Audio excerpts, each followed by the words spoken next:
اردیبهشتی برات افتاده بدبینی رو بذار کنار، 100% موفقیت و پیروزی داری. برای اردیبهشتی افتاده از تیر ماهی یه ذره دلنگرانی و استرسی رو داره نشونه میده. پولی که ضریب 2 داره به دستت میرسه.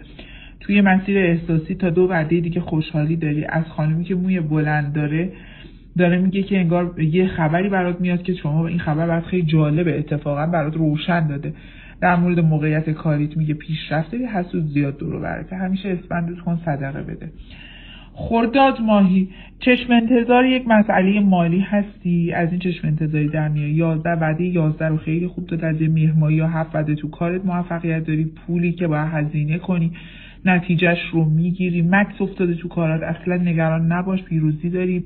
در آغوش بودن، دیدار احساسی عاشقانه، در آغوش بودن یا همراه بودن رو دارم میبینم با شریک احساسی، برای تغییرات مثبت میده.